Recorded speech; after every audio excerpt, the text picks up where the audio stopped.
Okay, so welcome everyone to our, I guess, our 8th session of the Co-op Academy for Olympia and conversions. We have this week a panel discussion with people who have gone through the conversion process. And they're going to each talk about their co-ops and the process they went through and then be available to answer any questions you have. This is a great opportunity. I want to thank them all for coming. I'm going to let them introduce themselves. We're going to kind of jump into it quick because I know our first presenter will need to leave at about the half-hour mark. So we're kind of going to let Rosanna go ahead and answer questions too, and that will give the others a chance to realize what questions you're going to be hit with and be able to formulate your responses a little bit as well. So first turn it over to Rosanna Herman, and why don't you take it away? Take it away. Okay. I guess I'm just to introduce myself, my name is Rosanna and my company is called Marine Surveys and Assessments, and we're in Port Townsend. I guess it's not a company anymore. Now it's a cooperative. I have to get used to saying that. We converted in January 1st of 2020, which was great time to change over into a cooperative that is, there was 5 members at the beginning. We are an environmental consulting cooperative, and the company had been in operation for over 20 years with the original owner. And she decided, she wanted to retire at some point and was looking at how to go about that, and actually did, I'm not sure what it was called, but it was a workshop that John offered in our area that she attended and really thought it was a fantastic idea to look at having the current employees become a cooperative. So it took us about a year to do that process of kind of discussing how we would convert it. And then, like I said, in January 1st of 2020 is when we actually finalized that conversion. Trying to remember all the questions. We decided to go with sociocracy as our governance, which I think is actually one of the biggest things I've realized is when you are considering the process and how what your governance is a big part of how your structure happens after you convert. So that's been very interesting because I didn't really know much about sociocracy, and I've learned a lot, and I still feel like I have a lot more to learn. So I think that's an important thing to really spend a lot of time on what your governance would be for your new company. I guess one of the other questions was that we decided to do the C Corp corporation, or T Corp as it's known for a cooperative. I'm the financial manager, so that's my side of it. I know a lot about all the financial parts of the company, so that's important to me. That's why I bring that up. What else am I supposed to talk about? Somebody help me. I think reflection was one of them. Is that also? Yeah, thank you. It's now been over 2 years. So I would say the first 2 years for us was a lot of creating the foundation of how this new company would run. Because I think we have this unique situation, which John was telling me that maybe some other of these cooperatives or ones that are converting are looking at that same situation of having the owner, the original owner of the company, stay on with the co-op. And that is, I think it's been really helpful for us. We have a kind of a complex consulting company that really needs a lot of the original owner's experience. And so it's been very important to have her stay on and be involved and continue to teach us to be able to take over eventually. But it's been challenging to have that owner stay on because, you know, it was her baby. And so letting go of all aspects of running a company it takes a lot. So it's been a couple of years of really creating policies and foundation and, like I was saying, governance structure in order for this owner to feel comfortable that we are, you know, gonna continue the company and not run it into the ground. And the other big catch is, you know, we are making payments to her, so we haven't completely paid it off. So it's really important to her that the company survives so that she can get her full payment for the sale or the conversion of the company. So I think that's been one of the hardest parts, is having that kind of transfer of power of in this setup that we created, which I think is unique, but maybe not. Maybe others are planning to do that. But all in all, it's been pretty amazing process for watching employees turn into owners and just step up to make sure the company is running well. And of course, we jumped in right when the pandemic hit, so it was even more challenging, I think, to ensure that our company was successful. And all of us really pitched in during that time. And so that was really pretty incredible to watch, and still is. And so we've had a couple other employees join as members as the 2 years have gone on. And it's a pretty amazing experience. And I just got my patronage check from last year, so that always is a great bonus of that. All that hard work, you know, is really on so many levels. Sure, financially is one part, but just being involved in the process of how the company is running is pretty incredible. So I definitely highly recommend it. And yeah, I'm always available for questions. If anybody would like to reach out to me, I'm happy to help with any questions, especially knowing all the financial aspects of it, and was pretty involved with the working with the lawyer who was helping us. So I'm really happy to extend that to help anybody who's in this process. Well, we actually have someone raising their hand right now. So Michael, why don't you come off mute and go ahead and answer your question or ask your question. Hi, Rosanna. Can you hear me okay? Yes, I can. Excellent. Hi. Hey, thank you for the brief intro into the cooperative conversion process. I'm curious about the types of environmental services that you offer. If you could talk a little bit about the dynamic, specifically the pricing with working with your clients. And secondly, it's more about the payback of the founder debt, you know, ultimately paying off the founder in this conversion process. Could you talk to me about some of the logic that was used to determine an appropriate payback period for whatever the buyout cost was?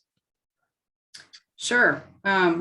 Okay, so your first question was what type of environmental consulting we do, is that correct? Yeah, so talk Sure. to me about some of the environmental services, and specifically as it lends itself to billing clients. Lends itself to billing clients. So we provide biological services. We do habitat surveys and do biological reports in order for different agencies' requirements, and as well as permitting services. And we have private clients, some government, a lot of firms hire us, engineering firms for projects. So I'm not quite sure what you're meaning about billing clients, but we bill typically on an hourly basis for our services for all the different areas that we do. We do, for instance, like dive surveys, habitat surveys for eelgrass, as well as wetland surveys. Beautiful. So I'm hoping that answers your question. Yeah, it does. Do you Okay. have any type of work that is billed on a project basis as opposed to an hourly basis? Um, I'm hesitating because we have some new government contracts that are shifting towards that, but mostly we do hourly. Okay. And generally speaking, those engagements last for, a Oh, month, couple yeah, months. some are quick turnarounds and some go on for years. Gotcha. Cool. Mhm. It depends on the project for sure. Great. And then But the we second have part. about 60 to 80 projects going at a time. Wow. Okay. And you said that there are 5 co-op members, Now 6. now 6. Mhm. Congratulations to the 6th. Yeah, I'll That have to tell you that. seems certainly like a lot of active projects for a relatively small workforce of 6. Is it safe to assume that there are some non-worker owners as a part of the company as well? Yes, there are. We have some seasonal workers and we have 2 new hires that are just employees. We came up with a criteria that someone needs to work at least 3,000 hours for us before they can become eligible to be a member, due to Okay. the fact that it's a long training process to understand Right. what we do. And we like to make sure that they're a good fit. So just as an example, we had an employee who just did not want to convert with us, who had been with us for a long time. Mhm. So had that 3,000 hours. And then after the first year, after we did all the hard work, she decided she would become a member. And then she actually left after a year of being a member, not necessarily because of that, just for other reasons. Sure. But that was an interesting learning experience for us to have somebody step in, not really interested in being involved in like being a business owner, and then choose to leave. And so that helped us a lot to say, we need to kind of have even further discussions with people before they become a member, to ensure that they get that it's really being part of being, like I'm saying, more of a business owner, for our company at least. Yeah, certainly. 3,000 hours certainly seems like a substantial probationary period for, prior to point of entry. I mean, it's roughly 18 months of full-time work, I would imagine. Right. Mm-hmm. Okay. And we actually have a pretty flexible schedule, and a lot of our full-time employees only work about 30 to 35 hours a week. So for us, that's about 2 years. Yeah. Yeah. Mm-hmm. Great. And then the second half of my questioning was on, talk to me about, you don't have to throw out specific numbers, but ultimately what Sure. was that, to the tune of digits, I guess, what was the buyout cost, and what was the logic that was used with that co-founder or the founder in converting to a cooperative to determine a payback period? Yeah, so that is a very complicated question, but the owner, is hoping to retire when she reaches retirement age for Social Security. So she actually stayed on as an employee, and we created a contract with her for 5 years of employment, so that she would continually be paying into Social Security and then be able to retire at the end of that 5 years, or choose to. She could, there's a lot of clauses that she can choose to leave then, but basically the contract says she has to stay with us for 5 years.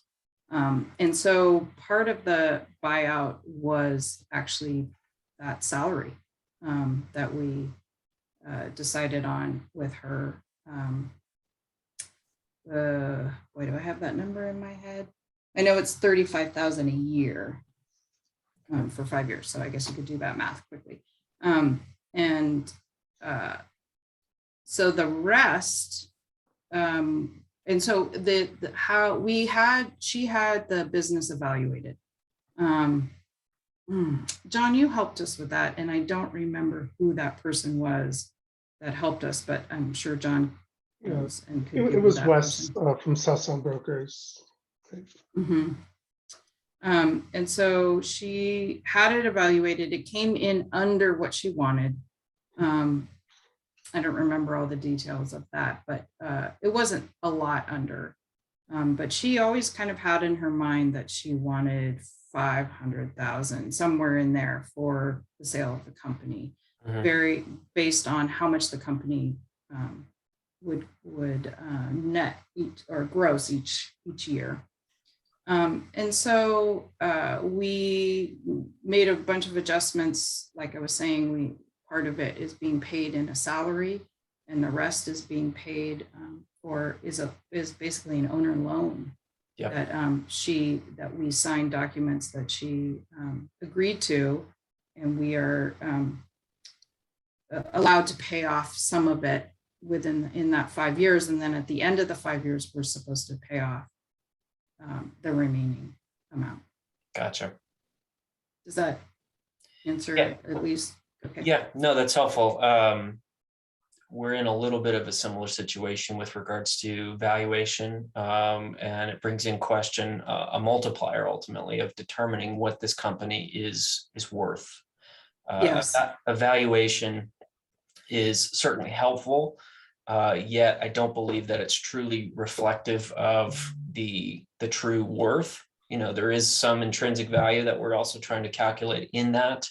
And so that, you know, when it comes to, you know, founder loaning to, you know, the worker co-op, yeah, I imagine we'll be having some similar conversations as to what you had with your founder. So yeah, that was, I have to say, the hardest part of the negotiations is trying to decide how we were going to do that. I would say none of us were really interested to take out a loan from a bank, for instance, and pay her in full and then have that debt. yep. So it was kind of she was willing to do this, so we were willing to pay her more than maybe what we thought was what it was worth, or what it became valued at. There was and another thing that was important is, you know, we're paying interest on the loan as well. So that actually we factored into the whole amount that was decided upon. So all of those components, you know, employment, and there was an agreement with all the benefits that we would continue during the employment period, how many hours a week she was required to work, and anything on top of that, we're paying her an hourly wage. So there was a lot of, it's I think a bit of a complicated agreement, but we were able to do it, and she was happy and we're happy. So, but it takes some time. Yep. Great. Thank you. Sure. Great questions. So really, really great. Are there any other questions from the participants? I guess my only question for now would be: have you had to ask people to leave? Have you had to engage in any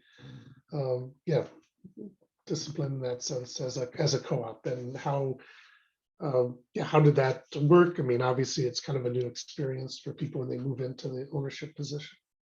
Yeah, I would say it's challenging for sure. And we didn't ask this member to leave. They actually decided to leave on their own, but it was getting close to that point because we were just not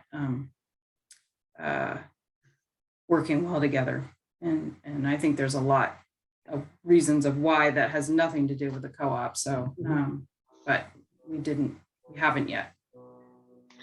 And then during the probationary period, is there a set of evaluations or certain milestones that the person has to reach to qualify? Yeah, we do have an annual evaluation process, and we have other things that a member has to do, like attend a couple of board meetings. What are the other requirements? You know, we decided on a membership fee of $1,000. read through sociocracy documents and co-op documents to be understanding a little bit of our structure. And we recently did kind of an interview, which I think will continue if anybody would like to be a member, because it was really helpful to just kind of ask questions of, why do you want to be a member? What excites you about it? What scares you about it? And kind of, we also have a lot of certifications for our company as a women's owned company, and need a lot of financial documents provided from owners. So letting people know that they might have to provide all of this financial information if they become an owner. So it was really helpful to sit down with this new member and kind of go through these interview and long discussion about what they're looking for and what we're looking for, that we're really looking for an owner of the company rather than an employee that's just getting patronage. So I think that's really important process. Thank you so much. Are there other questions from anyone? You can come off mute if you want to just ask, or raise a hand, either way. And it can be anybody. That doesn't just have to be the folks that are participants, other presenters, other NWCDC folks. Any burning questions? Michael, go ahead. Would you give us just a short snapshot of what the sociocracy model means for you and how you use it in the co-op? Yeah, boy, that's a good one. I would say sociocracy, I've been involved in other organizations that use consensus or even Robert Rules of Order. And so I would say sociocracy is this kind of perfect blend of making sure that everyone's heard and involved in the process of a decision, but not overruling anyone. We have created circles based on our groups that are actually doing the work and continuing to try to make sure that circle has the power to make decisions in order for them to do their area of work well. And then have it so that important decisions like financial decisions or a lot of it's financial or policy is just brought to the board. So the board is overseeing kind of the work going on within those circles. And so I love that it's just giving, I hate to use the word power, but that's really what's happening. It's giving the people that are doing that work a lot of the ability to make decisions. And it's very empowering. And it does take a lot of time, I would have to say, because there's a lot of discussions that go on and you really have to talk something through for quite a while. And that takes a lot of patience, but I think it's important in the long run because then everyone feels very heard and part of the process and part of the decision. But it definitely has been a process to be patient with it.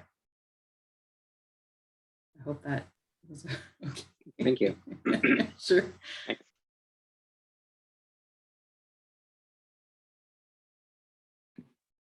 You're on mute, John. Any other quick questions? I know Rosanna needs to jump off, but if there maybe just one more quick question, or if not, well, Rosanna, thank you so much. I really appreciate your coming to share with the folks here at Olympia. And is it okay for me to give them your email address if they have further questions? I can. Yep, send it out. absolutely. That's what I wanted to offer, so that if there are any more questions, that can be in touch that way. All right. Well, thank you. I'll let you go. And Thanks, John. have Thanks a so much, wonderful weekend. Sam. And Michael, it's nice to see you again. All Bye right. now. Right. And so I think going forward, we'll have maybe do it Michael, Heather, and then Patrick, each kind of just give a general presentation about your co-op, some reflections.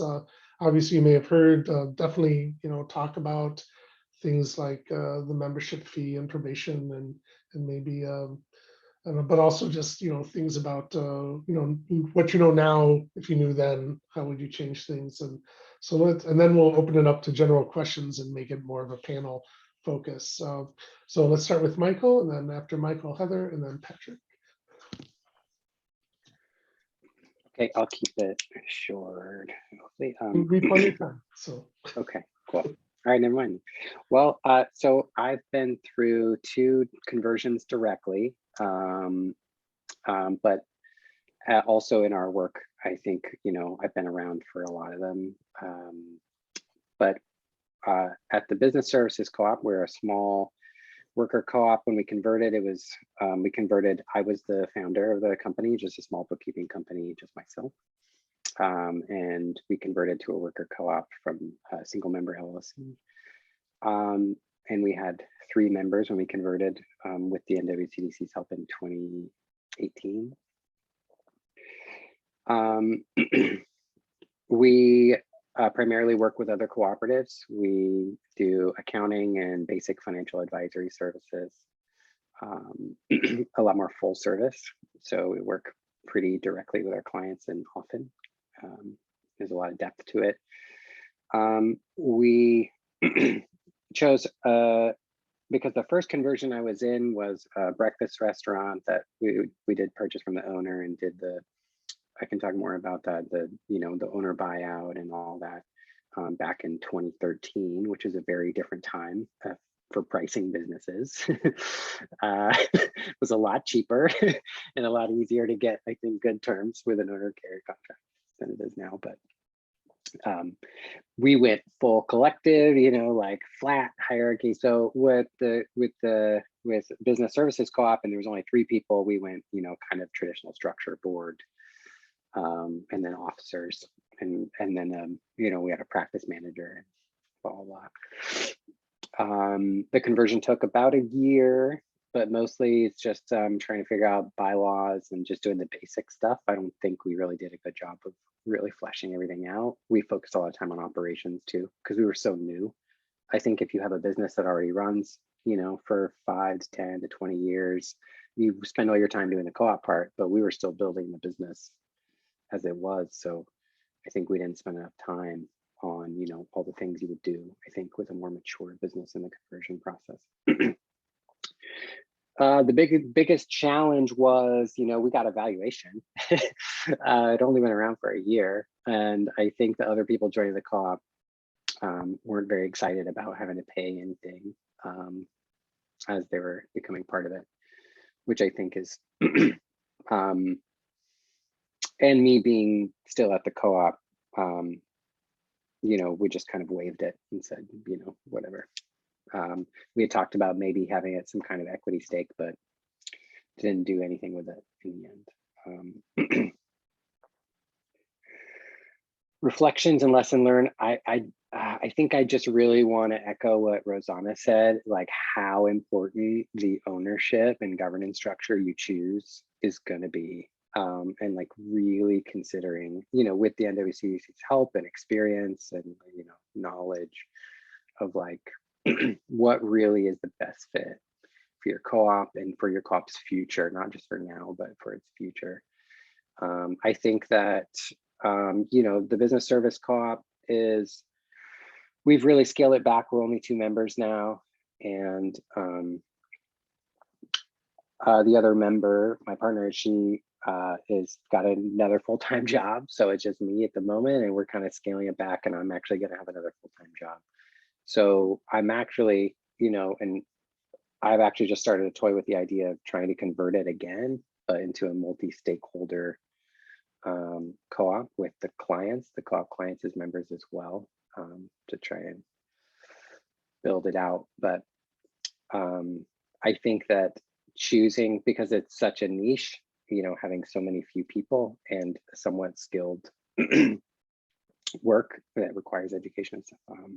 It was hard to build out. I think we had a couple people come on, and you know, it's just been challenging to find the right fit. So I think that was, you know, there's some things to be considered there. Yeah, that's what I would do differently. I think I would get more people on board. I think I like the multi-stakeholder too, because you get more, not just a loyalty, but also you get other people to bounce ideas around and like get pumped about it. And like, you know, hearing about Blue Heron doing consumer and worker, I just think that's wonderful. And I think what Orca has done seems like it's been wonderful. Getting your clients, getting your customers, getting your community involved as well as part of the project. And even worker co-ops, I think, that are still strictly, you know, single member entities, but ones, bigger co-ops that have been able to capitalize using community investment and stuff is because they're involving other people.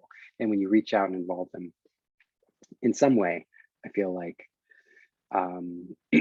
you always get something positive from it. And I really regret not doing that. Yeah, I think that's about it. Oh, you're muted, Jen. Let's jump over to Heather. Oh, all right. Wasn't sure if we were going to have a Q&A portion for Michael as well. So I'm Heather. I'm from Burial Grounds Coffee Collective. We are a C Corp still, because we initially formed as an LLC, planning to operate as a collective, realized that tax structure wasn't actually the way we wanted to go. And we reformed as a C Corp, but that particular conversion, the forms the government provides you don't quite have the right checkbox, and you have to kind of write it in. And we got a little turned around while doing it. So we're still a C Corp legally, which is why we are named a collective, not a co-op, but we are collectively owned. Everyone's an owner. We are worker owned, and we govern ourselves on a consensus -1 model, which has worked relatively well. And we converted back in January of 2020. We started earlier in close to January of 2019. So it took us about a whole year, but we really got the ball rolling over that summer and did the bulk of the conversion, I want to say, in about 7 to 8 months. It was a similar story as Rosanna had, where the original owner decided she was done. She was like, I don't want to run a coffee shop anymore, and offered to sell it to us. And we all believed pretty firmly in workers' rights and thought that a collective model would be the way to go for us. So we worked with the NWCDC on that, which was really helpful. And it took a solid, it took that whole year. It would have taken the whole year, even if we had tried to cram all of it into the last bit. We were also fighting under the deadline of our lease for the space we were in was up in January of 2020. And we did not have positive relations with our landlord at that time. So we definitely needed to move. Also, then our landlord died. But it seemed like maybe it would have been more positive with her descendants. But at that point, we'd already signed a new lease. So in January of 2020, right as we finalized the conversion, we also moved and had to renovate a new space, in which we opened in March 2020. For those not familiar, we are a coffee shop. I may not have said that. Coffee collective, I suppose. Sorry, it's a bit of a crunch time. I'm also on the board for a convention that happens next week. My brain's a little all over the place. Some of our biggest challenges for the conversion process continue to be some of our challenges as a co-op. And part of that was just finding time to do all the conversion and committee work. So all of that additional administrative labor while still working our shifts at the coffee shop, as well as several of us have full-time jobs outside of that. We were all had been employed by the coffee shop for at least a year. Some of us for going on 10 years now, or at least like 7. It's difficult to manage the operations and the administration. And that continues to be the challenge, right? Like, how do you find time to pay for work that isn't directly bringing in income. And as far as reflecting, I'm going to echo that sentiment about really cultivating that owner mindset instead of the employee mindset. At our model, we have some different labor rates for different tasks, but we all are eligible for the same labor rate of pay for those tasks. And there's still like, you have to kill the boss in your head, but kill the employee too. Like there's no moment where you can really sit down and go, I don't get paid enough for that. Or, you know, that's a problem I'm going to leave for the boss because that's you. And the thing about I don't get paid enough for that is it implies that somebody else gets paid more to deal with that. Nobody does. It's all us. And they're just, a lot of us we all came from different backgrounds, different experiences. Some of us had primarily retail experience before the coffee shop. Some of us had some office and administrative experience. And so it has been a challenge to pool that experience so that everyone can positively benefit from it and not just allow ourselves to become further entrenched in positions backed up by that experience without allowing for new employees to have new growth. So one of the ways we've dealt with that, we found ourselves getting really stuck in that as we were restarting as a business, folks would notice things that needed to be done.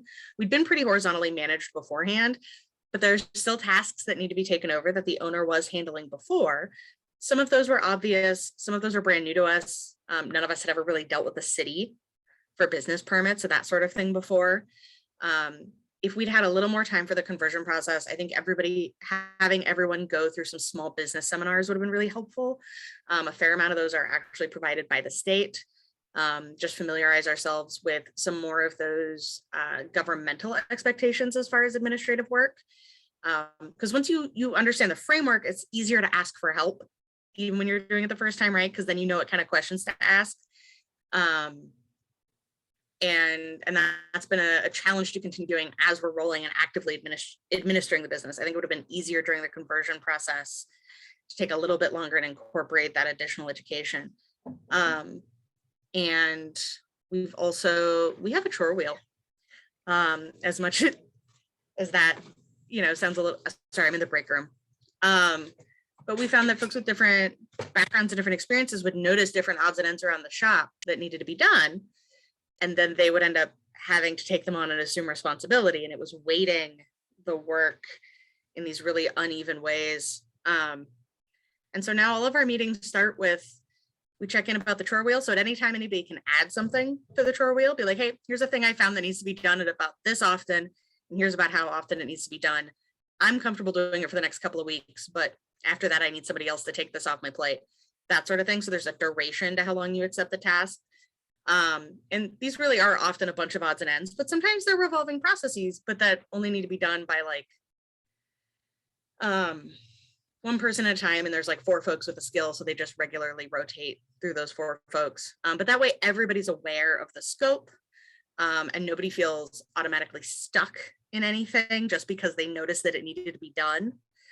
And it has opened that up to be a little more accessible to folks who are like, oh, I didn't realize that was a thing that needs to be done, but yeah, I can absolutely take a turn doing that, no problem.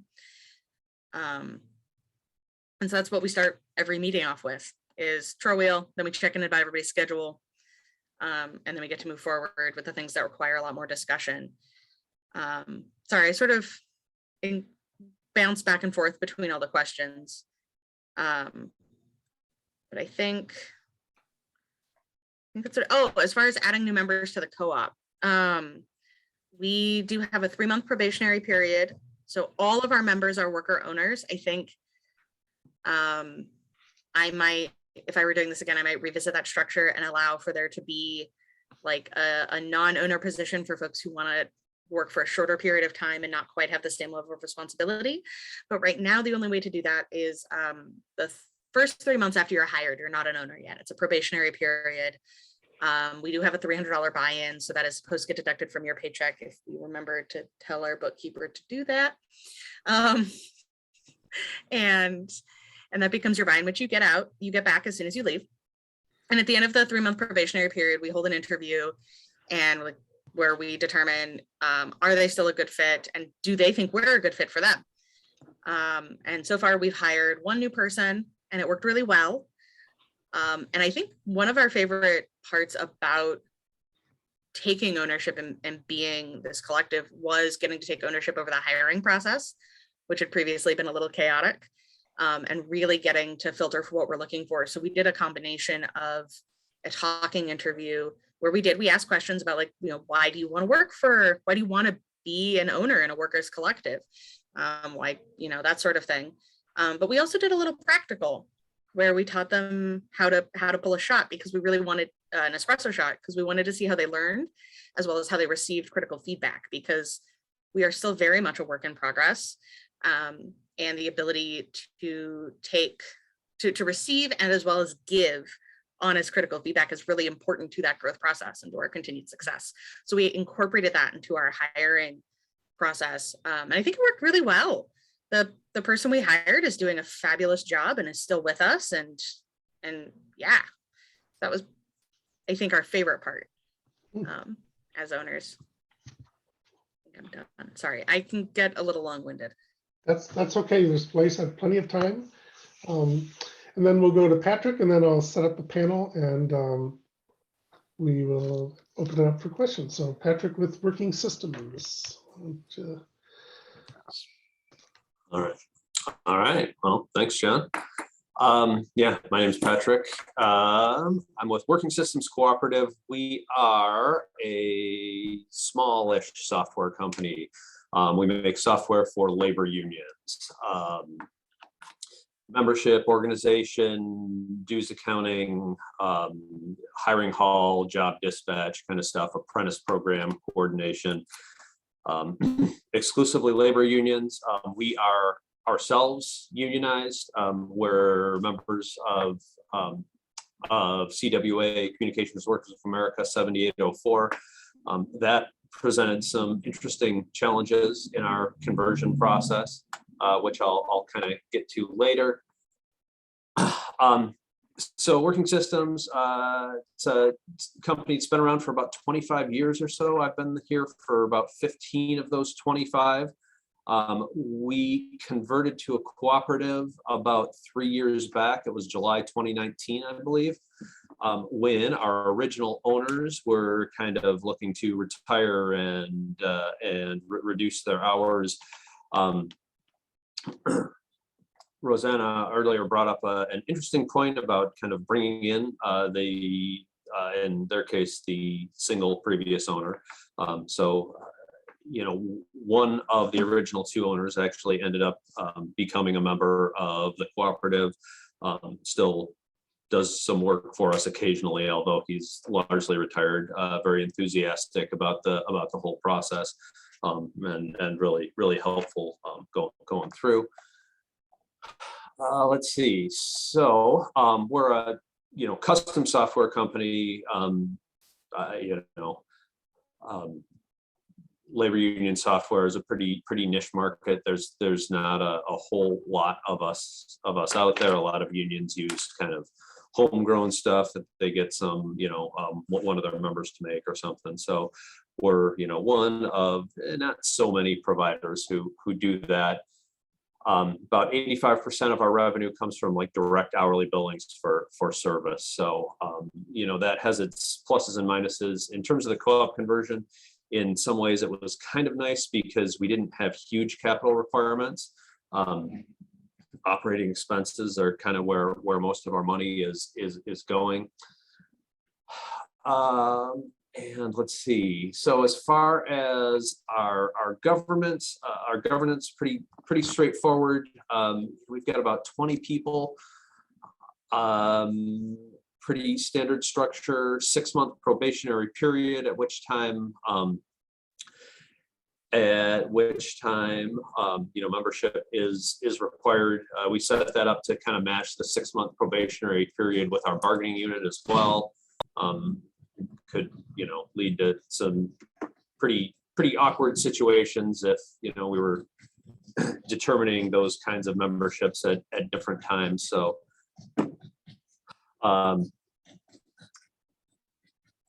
so at 6 months, individuals are responsible for getting started with our membership fee. It's $3,000 here, refundable upon leaving the cooperative. And they can pay it either all at once or in different increments.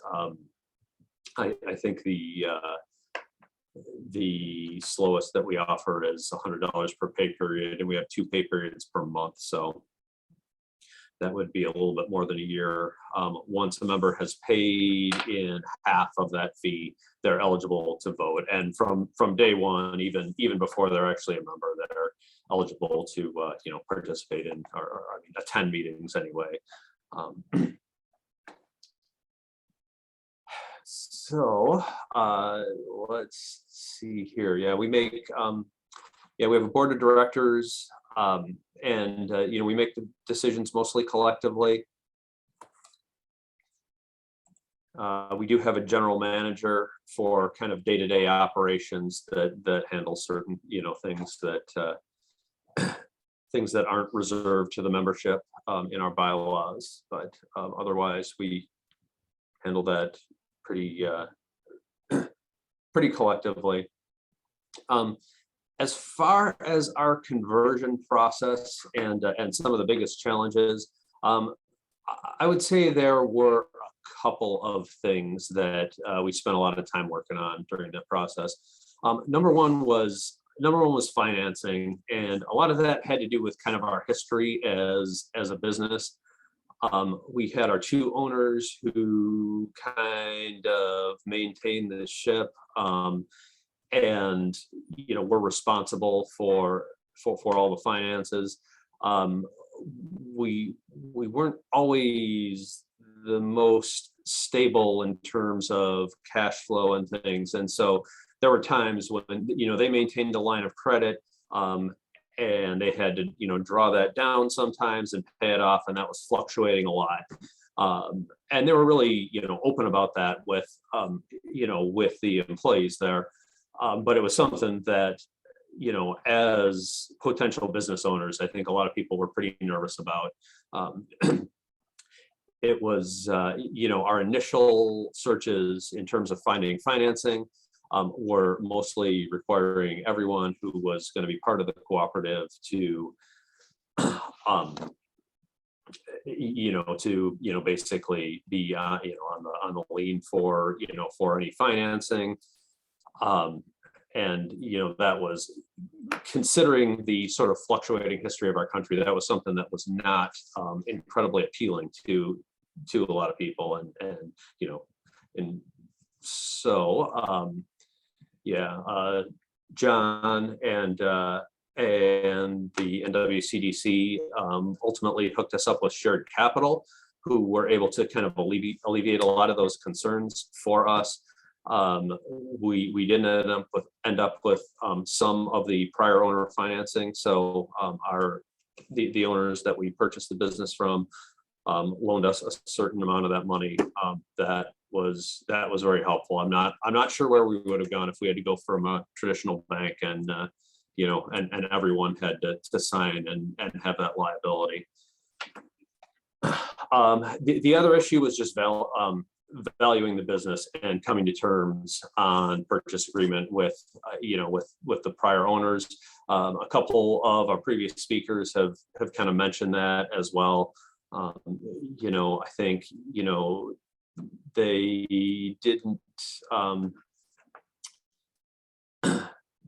necessarily have a good understanding of what things were worth or what would be reasonable amounts to pay for them, what their liability would be for any activities of the co-op after the sale, things like that. So kind of hammering that out was a process, but we got there, and it's turned out pretty well. I would say the whole process, I'm not sure exactly how long. It's hard to say exactly, when it started. I'd say at least 1.5 years, possibly close to 2. Does that sound accurate, John? You were there the whole time. Yeah, it was like right around 1.5 years. I think there was a delay because of trying to find an accountant during tax season. Mhm. delayed things for a few months and. Yeah. Yep, which, kind of gets into, in terms of, reflections, lesson learned. I'm not sure if exactly call this a lesson learned in terms of what I would do differently, but something I definitely know that I didn't know before is that the world at large doesn't really seem to understand cooperatives very well. In terms of service providers, John mentioned accountants and things like attorneys. I mentioned that, we are a bargaining unit. We're unionized, trying to get our union to sort of, figure out how to deal with us as a cooperative when, all the members of the bargaining unit who are bargaining for, good, wages and working conditions and things are also the owners of the business who are supplying themselves those working conditions and wages. So that's kind of a challenge.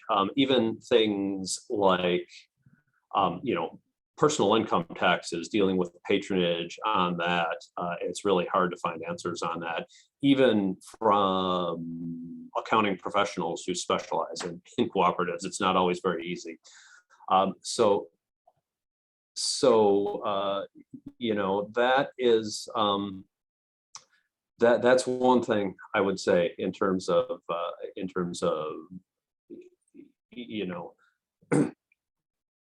things that I would say. Calling it a lesson learned kind of implies that like it's a mistake that you learn from. I wouldn't necessarily call that piece of it that, but definitely just something to take into consideration.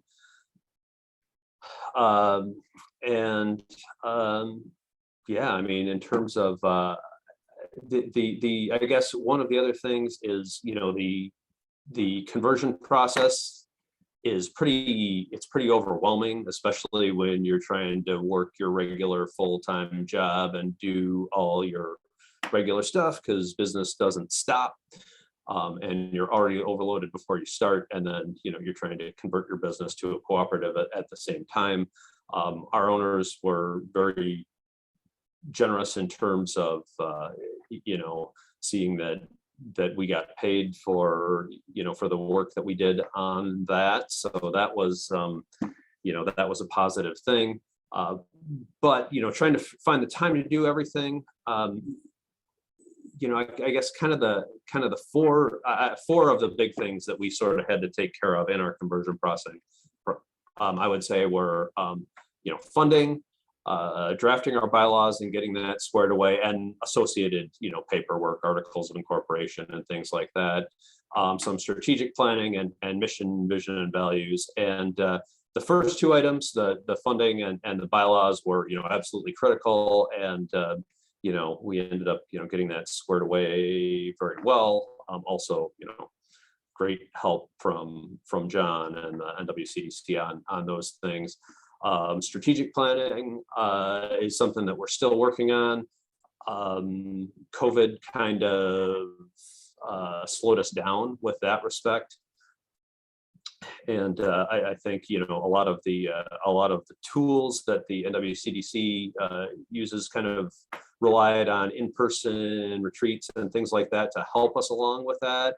We couldn't do that kind of stuff, so we had to kind of go to Plan B. So still kind of working on that. Yeah, mission, vision, and values. I would say if you can establish that early in the process, it's great. We didn't really manage to do that till later, and I think it would have been really helpful, having that solidified a little bit earlier. But I'm not sure we could have gotten to where we got to with that earlier. So a little bit of a give and take there. So, yeah, I think that's about what I wanted to mention. I think you're muted, John. I thought I was not muted. There we go.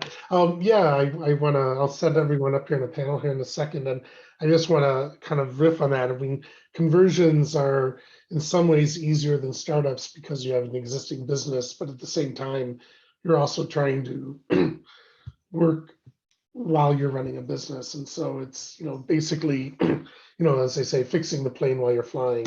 It has its own challenges. And so let me just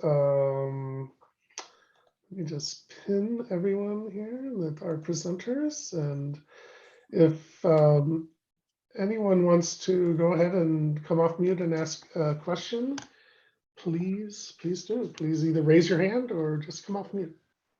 We have basically a whole hour for questions, so we can dive in and either direct it at one person or the whole panel, and we can go with it. And let's go with Michael Johnson. See if I can get myself off mute quick enough. Thank you, panelists, Michael, Heather, Patrick. I appreciate you guys sharing a little bit more about your origin story and the conversion process. Patrick, naturally, a lot of my questions I think are probably most relevant and directed at you specifically, because Trillium Creative Solutions it has some similarities to that of a technology service company. So just to summarize, I think I heard you, and correct me if I'm wrong, but I think I heard you say that you've got roughly 20 members, a 6-month probationary period at which membership is required with a $3,000 point of entry or cost of entry. So far, so good. Okay, cool. Thank you. All right, I'm doing 3 for 3 on that one. My question really is, and this is across the board too. So my question is, help me wrap my head around this whole process of having a valuation of a company. And I'm assuming with the technology company that there is certain assets such as IP, hardware, infrastructure, you name it, that factors into that valuation. Help me wrap my head around coming to an amount of a buy-in price for its members that is right-sized for the organization. I've heard the buy-in prices, I believe, Heather, you said roughly $300. Michael, you'll have to excuse me. I want to say it's maybe like $1,000 if I'm not mistaken. So we've got a range here. And ultimately where my thoughts are going is there any correlation between, say, net or gross revenue of a company to right sizing and determining that buy-in price? For us, I would say no. We knew that we were going to, have to get financing, and that there was no way that we were going to just be able to raise all the money from within our membership. And what we thought about at the time, I would say, was number one, the kind of money that we would need for services that we would, we needed to have some cash on hand for certain things. We needed to pay lawyers. We needed to talk to accountants. We needed to, file papers and get things done. And so we needed a little bit of like a slush fund to be able to do that. So we wanted to make sure that kind of stuff was covered. And the rest of it was kind of psychological. It was more, what is a good amount to have people have, kind of some skin in the game and feel like this was real and this was part of something, and not too much to kind of drive people away and make them, sort of reconsider. So I would say for us, it didn't have much to do with the eventual purchase price or business valuation or anything at all. Great, thank you. In conducting some preliminary types of interviews with potential members, that have been with Trillium for a substantial amount of time and have the right experience and skill set, naturally they're the best fit for this predetermined group of worker owners from the get-go. Sure. In talking about this buy-in price, there's been a range of sentiments where some are like, yeah, ready to do it, just need to know how much it is, I'm ready to save money and I'll be ready to pull the trigger, all the way to help me understand and wrap my head around, why am I paying into a model that has been ultimately just affording me this paycheck at the end? So I think that's what you're referring to on the psychological side. Is that correct? Yeah, I would say so. You know, we were fortunate in that our previous owners always prioritized making this a good place to work. And you know, that was and they did a great job at that, I think. And it's something that we have tried to continue. And so I think it was not so hard for our potential members to kind of see the value in that from, you know, just from our perspective. I mean, I wanted to be able to continue to have my job, and I think most other people did too. And you know, and it was a little more for us than being able to, you know, just go out and, you know, find another job that, you know, that pays the same. I think people like working here, which was something that we really had in our favor. Sure. Thank you. And I'm welcome to hear any other responses to the tune of like, how do you come to that right price and without pushing people away, but also, you know, potentially, you know, having a little bit of a cash buffer into that, the financials. Yeah, so for us, we also knew we were going to have to go into it with financing. We were not going to be able to raise the money just from the members. And what we ended up working backwards from what we thought was a reasonable probationary period. Then we looked at the average amount of hours that a new employee would be working.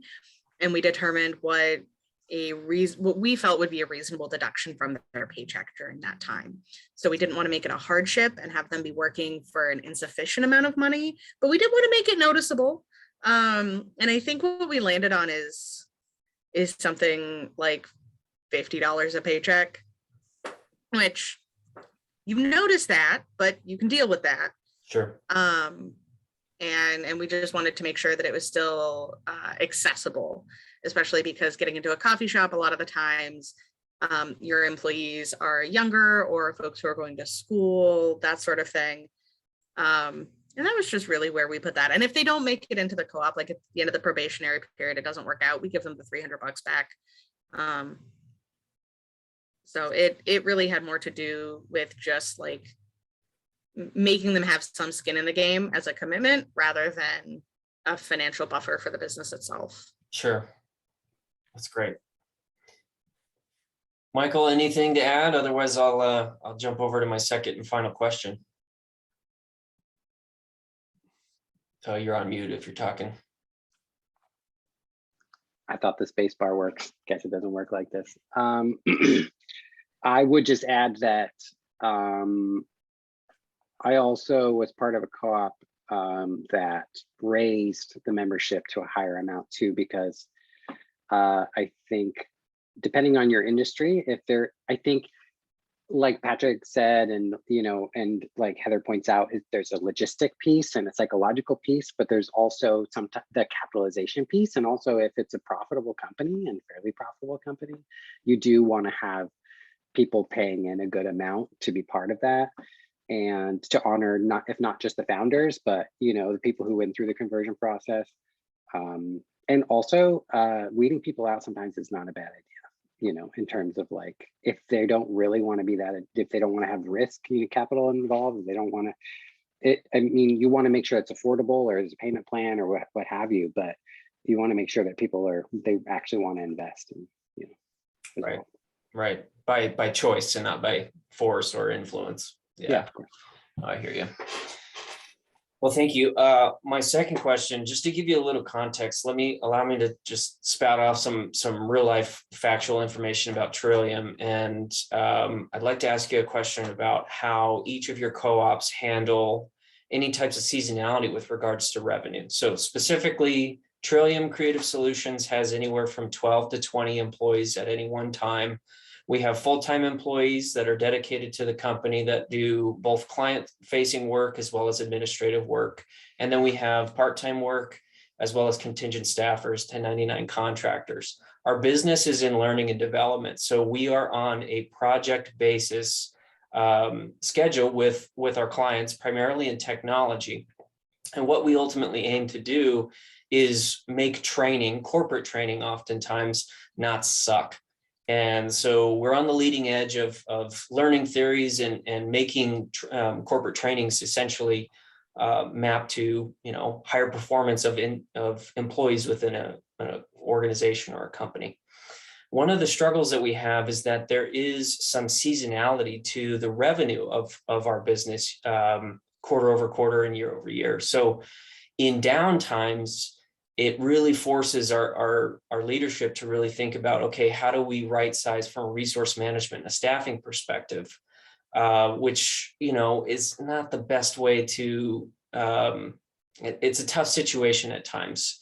With regards to members, the question that I have for each of you is, in down times, how does the bylaw language propose a solution to, you've got to pay your employees either on a salary or an hourly basis, but the revenue is just not coming in for a little while. So any suggestions on how we kind of normalize some of that seasonality that we see naturally over our fiscal year? I actually do, yeah. We didn't quite do it for seasonality purposes, but we have at least one member who regularly travels to go on tour, or just, they got a wanderlust, they got to get out sometimes. But they always come back. So we wrote into our bylaws, we talked about minimum participation levels for membership. We talked about how you have to have at least one shift a month. Again, we also have members who have like a full-time other job and have this as very part-time, but are dedicated to keeping the business alive. And we included that you have to attend at least so many of our all hands meetings in a given 6-month period. However, that you can take a sabbatical for up to 6 months. You just have to, I think we specified a notice period. And as long as you give notice that is approved by the board, then no problem. And then in all of these, we have a little clause that says, unless the board approves a different time period, right? So this is also really handily allowed for any large medical leave that any folks have had to take. It's made it very easy. Like, obviously they'd be able to do that under FMLA anyways, but it's made it really easy to incorporate into our regular bylaw structure. They just give notice and say how long they're going to be gone, and we all go, all right. And it's mostly a formality, but it is an important formality. And it's just right in there with our attendance policies for like minimum attendance for membership. Nice.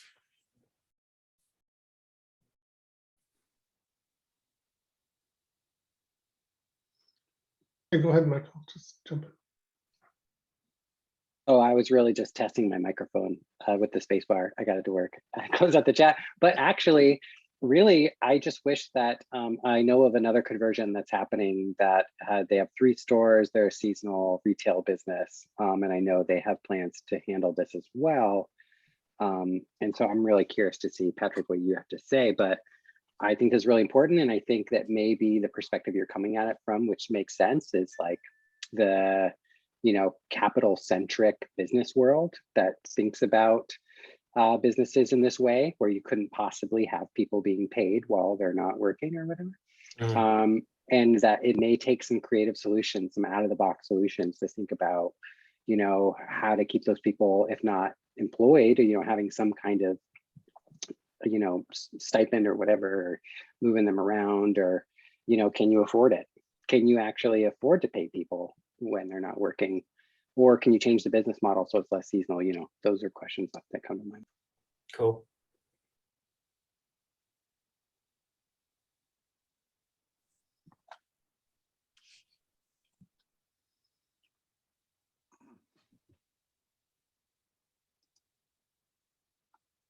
I think you're muted, John. Yeah, I would just also add, for those of I used to be with Union Cab of Madison, and summer times in Madison is when literally 60,000 students leave town, and so our drivers who worked on commission would suddenly see a 30 to 40% drop in business, which effectively is a 30% pay cut. And so, we created some concepts where people could sign up for a shift that only went during the academic year, and then they could plan to do something in the summer, which a lot of the folks who were artists did. They wanted to travel the art circuit, the art festival circuit, and so it gave them the opportunity to have that freedom to do, but they would still have their membership. They would sort of be on, they wouldn't really be on leave, they wouldn't, but they also wouldn't be exiting the co-op. And so it's kind of this unique little model. But yeah, that's there are definitely, I think, a lot of different ways to do it. And it's just thinking what's going to work best for the culture of your business. Yes. Thank you, guys. There are other questions? Anyone else? This is a great opportunity. So please, again, feel free to simply come off mute or raise your hand. I had a question. So how do you decide how often to have your group meetings? Heather, you were mentioning that you had a title for your meetings. I forget what it was you were.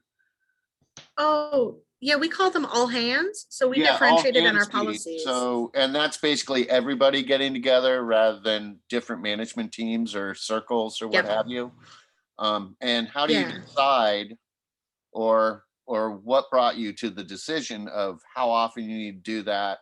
And does all hands really mean all hands, or is it, you were saying that some people can get a leave of absence or whatever? Yeah, so it's so funny because we spoke at the same time, and I was actually going to clarify about the attendance policy in the meetings. When you take a leave of absence, part of what that does with us is also absolve you of the responsibility to attend these meetings for the duration of your leave of absence, which is important because we operate on a consensus -1 model, and we do need at least like 60% quorum at the all hands meetings to be able to pass binding votes. So, and we're relatively small. We are, I think at this point, about 8 people, maybe 9. So our all hands meetings really are all hands because we're small. So that is our entire voting membership. And we don't have it in our bylaw. We have it in our bylaws that they have to happen at least monthly. That just seemed like a good amount, like a minimum. All the owners should check in once a month, make sure everything's fine. Currently, we're having them weekly because that just seems to be what our needs are. So we have a lot of tasks that get reset on a weekly basis that we want to check in about. And because we don't all see each other all the time, because there's usually only about 2 people on shift at any given time and just 2 to 3 people per day, it just provides us a really valuable time to come together and check in on how everything is going. There was a brief period where we were doing it every 2 weeks when we had less ongoing projects and we're feeling more settled. And then we added a couple projects and we were like, all right, since these all require whole group involvement, and we need to keep this ball rolling. So it is also as much an accountability process for us still at this time as it is anything else. And we've just found that it can be sometimes difficult to have a bunch of subcommittee meeting times. So since this time works for everybody, we just keep sticking to it. And even when we reduce the frequency, that's often the same time slot that the subcommittees meet in. But I don't know, to be perfectly honest, we kind of play it by ear when it comes to how often are we meeting. And when we decide to make it less frequent, we check in at every meeting. Is this frequency still working for us? Like, are we starting to drop things? Do we need to meet more frequently to make sure all our bases are covered? That sort of thing. It's a pretty fluid process. Any others about your group meetings or how often you do? How do other people deal with this? That's kind of my question. Oh, we also feed everybody at the meeting if it's in person. This really drives up attendance. I'm not kidding. We make a lot of jokes because we buy ourselves pizza because it's the easiest thing to meet everybody's dietary requirements. We definitely make the we pizza party ourselves once a week joke. But it does really help. And then we have defined, like, the top chore on our chore wheel is who's going to facilitate the next meeting. That way everybody takes a turn and nobody gets too burnt out. Oh, good. Michael or Patrick? I mean, I can say our meetings are all membership meetings. We have once a year. But we have a lot of, we have almost complete overlap between, just our regular staff and our membership. So we have all staff, like, kind of operational meetings once a month. And so, everybody's kind of in touch that way. If we have co-op business that needs to be taken care of, we can call a special membership meeting. But in general, the once a year with the other, kind of regular operational stuff has been a pretty sufficient combination for us.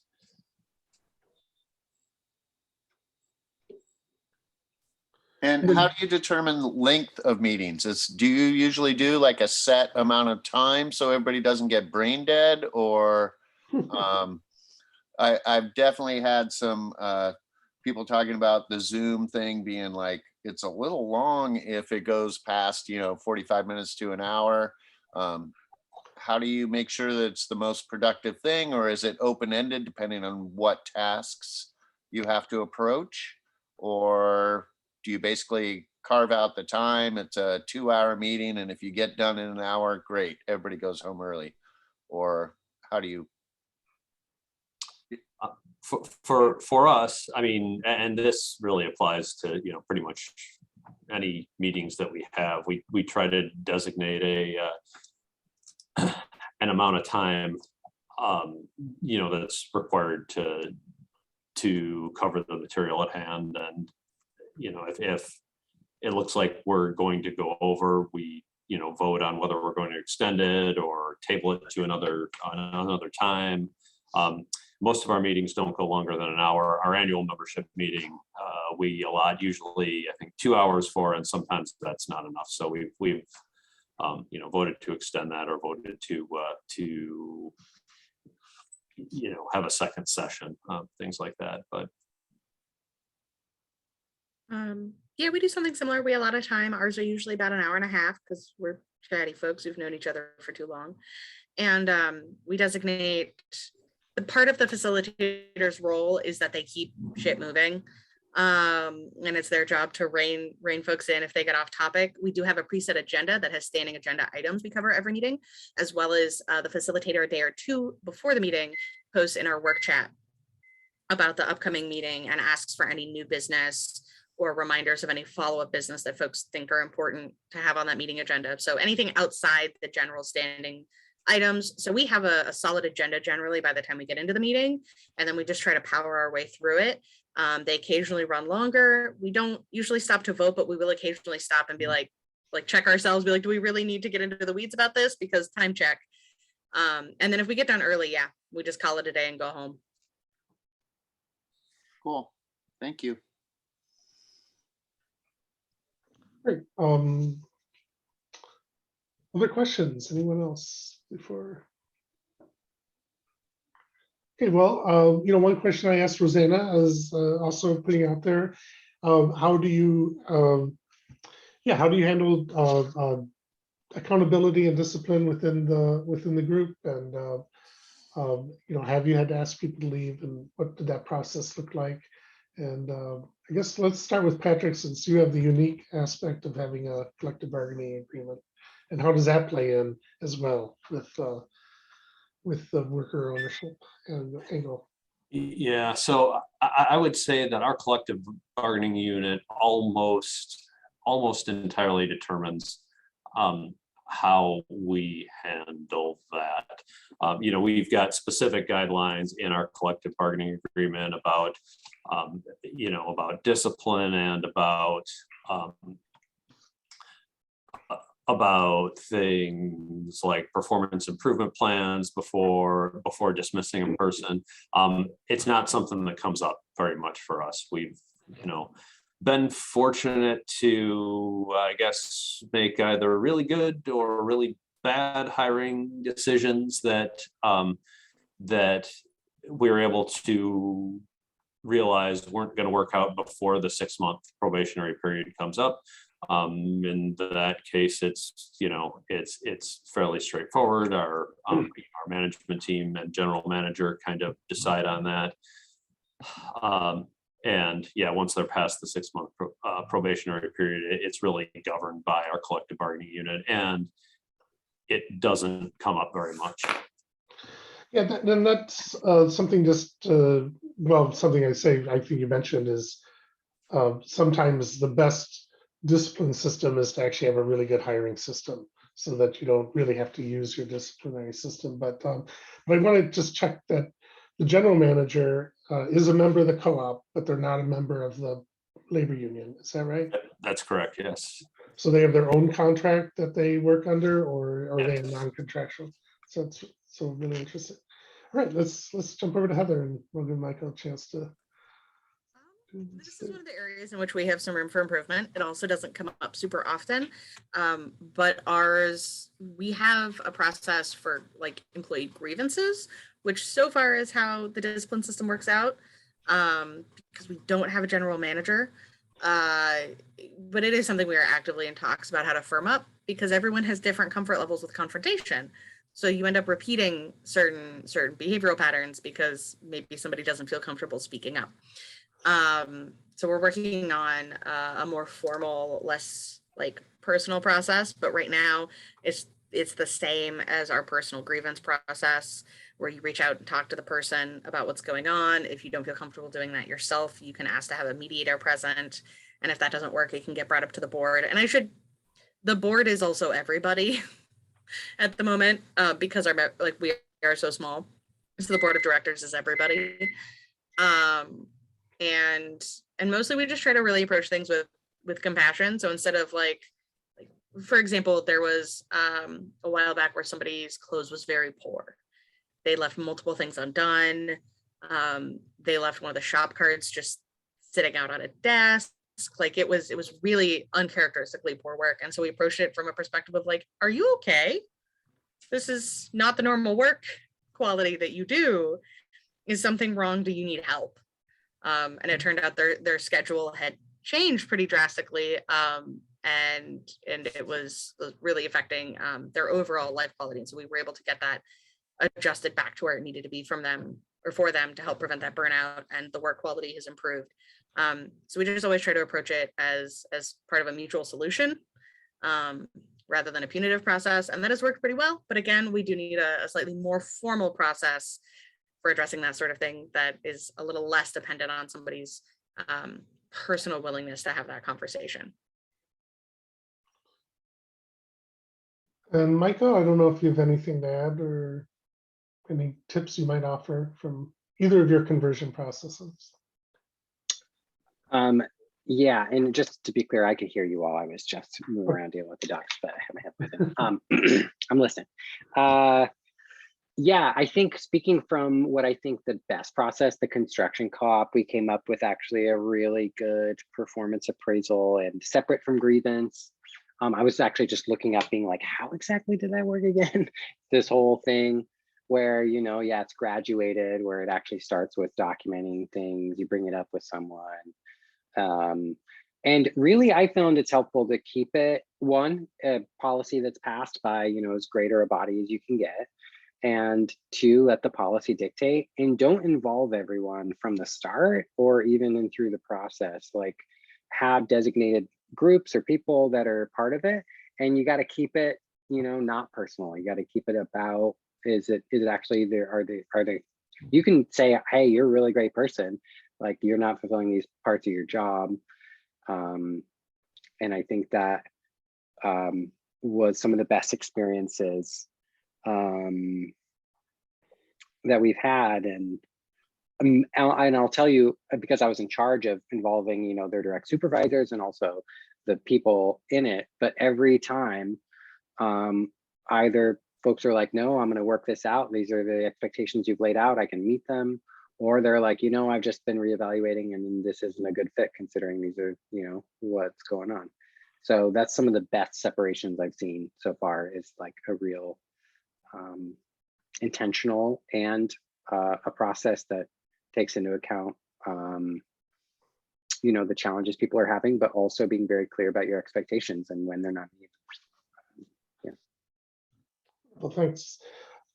Yeah, so more question opportunities here, and even folks from NWCDC or panelists, if you want to ask each other questions, feel free. It's a great opportunity for us all to learn. So please come off mute or raise your hand, and let's keep it going.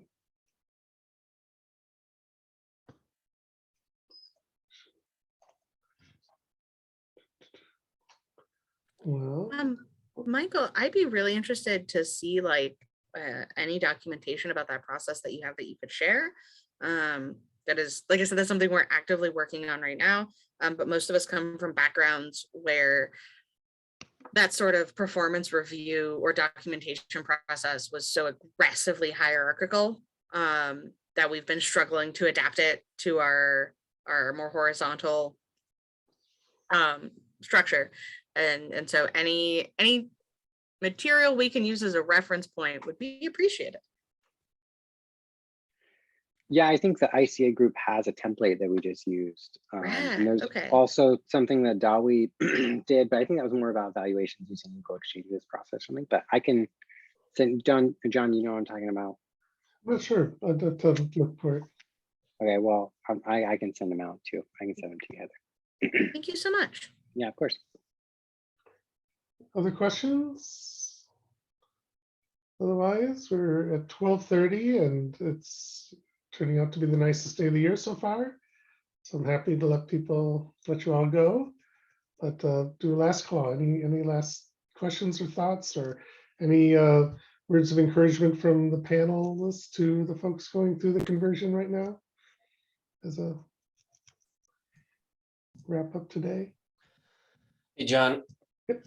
Last question. Across the board, super helpful. I know I've got a couple examples of some bylaw language. We're using those as essential, starting points for drafting our own. Would any three of you be opposed to potentially sharing your bylaw language, just to see where I might be missing some things or extra considerations that I hadn't yet factored in? I'd have to run it by the rest of our board, but I don't think it would be a Same. problem. Yeah. Great. Yeah, totally want to respect the process and understand, if not comfortable with that, totally cool. I'm just hoping to maybe leverage some of the hard work that you guys have done prior to us. So thank you. I would offer to share. I just don't think it would be. I think theirs are probably better. Well, any language is good language. It's just offers me more context and perspective. So appreciate the offer to support. Well then, let's call it an afternoon. And again, thank you to our presenters, Patrick, Michael, and Heather, and Rosanna, who was here earlier. We really appreciate your taking the time and really engaging in Principle 6 of cooperation among cooperatives to help share your knowledge with everybody. And again, thank you for everyone else for coming and bringing questions and the energy today. So next week we will have a guest speaker as well as talking more about diversity, equity, and inclusion. And enjoy the weather and enjoy the weekend. Thank you all. Thanks, everyone. Everybody.